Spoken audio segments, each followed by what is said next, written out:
Bapak Ibu, saudara-saudariku yang terkasih, selamat pagi berkah dalam. Kita ber-BPA dulu.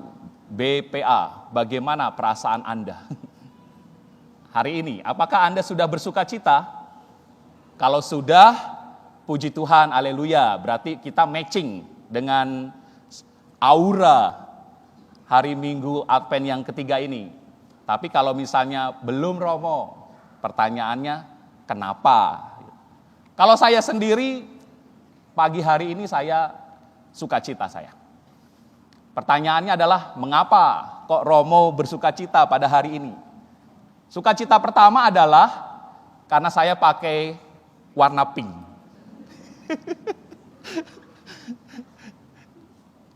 Saya nggak pernah punya pakaian warna pink. Selalu punyanya tuh yang gelap-gelap, yang hitam, biru dongker. Terus ketika saya pakai warna pink, rasanya gimana gitu loh. Pinky banget. Tapi saya ternyata boleh juga lah gitu ya. Wajahnya yang tadinya gelap jadi sedikit terang lah gitu. Itu kegembiraan saya yang pertama, sukacita saya yang pertama. Sukacita yang kedua, saya lihat umat pada hari Minggu Advent yang ketiga ini aromanya sudah terasa aroma Natal. Sudah banyak yang datang. Coba aja lihat tuh, yang depan boleh lihat ke belakang. Oh, lihat tuh. Oh, penuh. Sampai tata laksana intervensi sampai ke depan. Biasanya kan nggak pernah ya. Jadi kegembiraan saya yang kedua, umat banyak. Kegembiraan saya yang ketiga, kurnya, wah sudah luar biasa. Mengawali lagu pembukaan dengan Genggam Gempita. Nggak ada salahnya di awal kita beri aplaus untuk mereka. Ya, terima kasih ya. Minimal mendukung aura, atmosfer. Lalu kegembiraan saya berikutnya adalah baru kali ini saya lihat misa lektornya cah cilik. Pertanyaannya kemana yang tua-tua kan begitu. Mbok yao satu kecil satu dewasa lah gitu kan. Supaya lebih mantap. Tapi enggak apa-apa, pokoknya kalian berdua TOP BGT. Kecil-kecil cabai rawit. Nah, kita beri tepuk tangan juga untuk mereka. Mantap. Keren ya. Karena tadi saya rada ragu-ragu ini dingklik yang sudah disiapkan pas nggak untuk kamu ya. Puji Tuhan akhirnya pas. Bapak Ibu, saudara-saudariku yang terkasih, sepakat Minggu Advent yang ketiga adalah Minggu Sukacita, Minggu Gaudete. Pertanyaannya adalah mengapa Romo kok kita di Minggu Advent yang ketiga ini auranya, atmosfernya, ajakannya adalah untuk bersukacita? Karena jawabannya jelas, sebentar lagi Sang Juru Selamat yang ribuan tahun dinanti-nantikan, yang sudah didesain sedemikian rupa, itu akan tiba. Penantian kita sudah berada di pertengahan dalam seluruh rangkaian Advent. Sebentar lagi akan hadir Sang Juru Selamat, yaitu Yesus, Anak Allah, dialah Sang Immanuel, Allah beserta kita.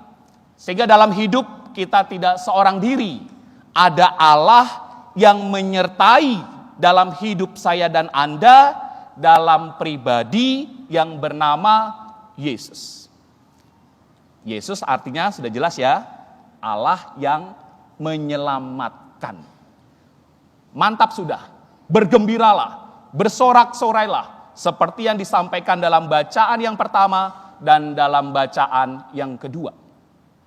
Sehingga di dalam masa penantian kita seyogyanya juga harus bergembira. Jangan bersedih karena ini kabar sukacita. Dan untuk menyambut tidak hanya sekedar sambut tinggal sambut, tetapi dari pihak manusia, dari pihak saya dan Anda juga harus mempersiapkan diri Karena yang kita sambut adalah Sang Raja, Sang Penyelamat, Anak Allah yang kudus. Maka kita pun harus kudus. Itu poinnya. Bagaimana caranya untuk menggapai kekudusan? Sebagaimana yang disampaikan oleh Yohanes Pembaptis, yaitu pertobatan. Masing-masing orang bertanya kepada Yohanes Pembaptis dengan satu pertanyaan, apakah yang harus kami perbuat? What should we do? Masing-masing bertanya. Mula-mulanya kebanyakan orang bertanya kepada Yohanes Pembaptis, jika demikian apakah yang harus kami lakukan? Lalu juga pemungut cukai bertanya dengan sebuah pertanyaan, apakah yang harus kami perbuat? Dan yang terakhir, prajurit juga bertanya, apakah yang harus kami lakukan? Masing-masing orang, masing-masing pribadi diberi jawaban oleh Yohanes sesuai dengan apa yang selama ini mereka lakukan. Kebanyakan orang pada zaman Yohanes Pembaptis, mereka hanya memikirkan diri mereka sendiri. Mereka lebih banyak hanya untuk mengurusi hal-hal duniawi. Tidak pernah mereka berbagi. Maka ketika orang banyak bertanya kepada Yohanes Pembaptis, apa yang harus kami lakukan? Yohanes Pembaptis pun menjawab dengan sangat tepat. Siapa saja yang mempunyai 2 helai baju, hendaklah ia membaginya dengan yang tidak punya. Dan siapa saja yang mempunyai makanan, hendaklah ia berbuat demikian juga. Mengapa Yohanes memberikan jawaban seperti ini? Karena mereka hidupnya hanya mementingkan diri sendiri. Clear, jawabannya tepat sasaran. Lalu pemungut cukai bertanya. Yohanes pun memberi jawaban yang tepat. Kepada pemungut cukai, Yohanes mengatakan, jangan menagih lebih banyak daripada yang telah ditentukan bagimu. Pertanyaannya adalah mengapa? Karena pemungut cukai selama ini selalu memungut pajak lebih dari apa yang ditentukan. Maka Yohanes mengatakan jangan menagih lebih banyak yang ditentukan. Tepat sasaran. Lalu prajurit-prajurit pun bertanya. Yohanes pun memberi jawaban dengan sangat tepat. Jangan merampas, jangan memeras, dan cukupkanlah dirimu dengan gajimu. Pertanyaannya sama.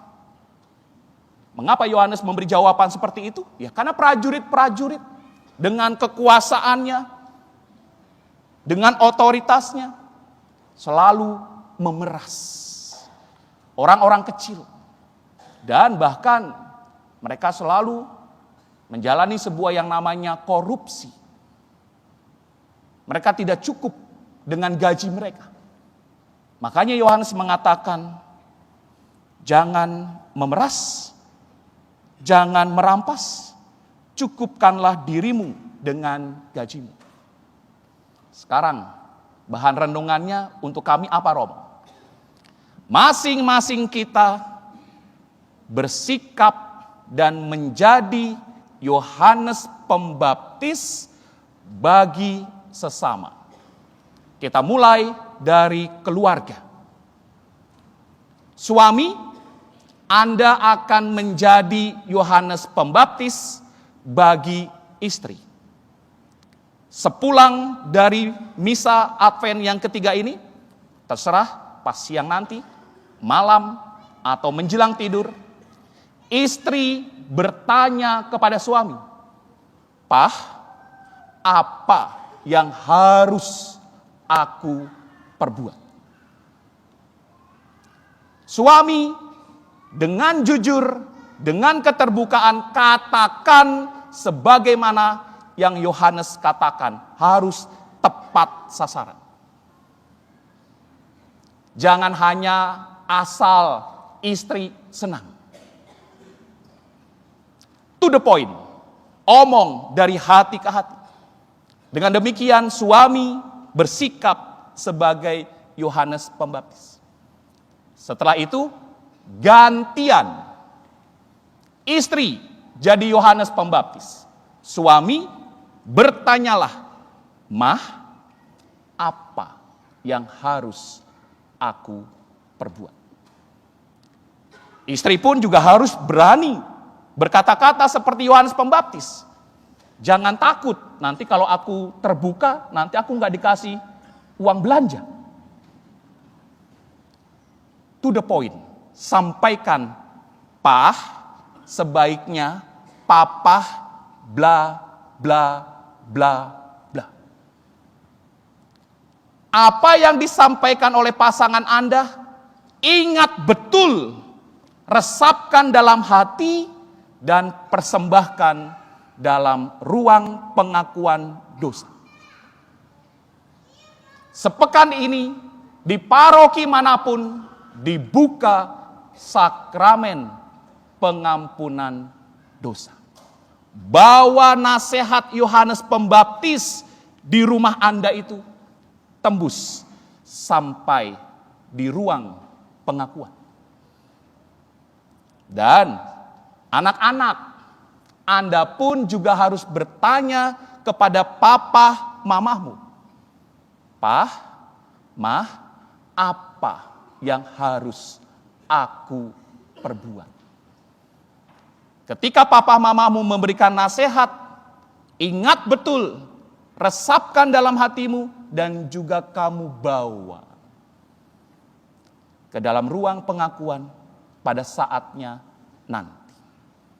Dan orang tua pun juga harus bersikap rendah hati, berani bertanya kepada anak-anak, "Dek, Mas, Mbak, apa yang harus kami perbuat?" Bertanyalah. Sehingga masing-masing di dalam keluarga bisa bertindak seperti Yohanes Pembaptis, berani mengatakan apa yang sesungguhnya terjadi. Supaya apa? Supaya ada semacam pembaharuan diri dalam hidup, mulai dari keluarga. Jangan mencari diri sendiri, jangan mencari kebenaran sendiri, minta tolong kepada orang lain sebagai bentuk kerendahan hati.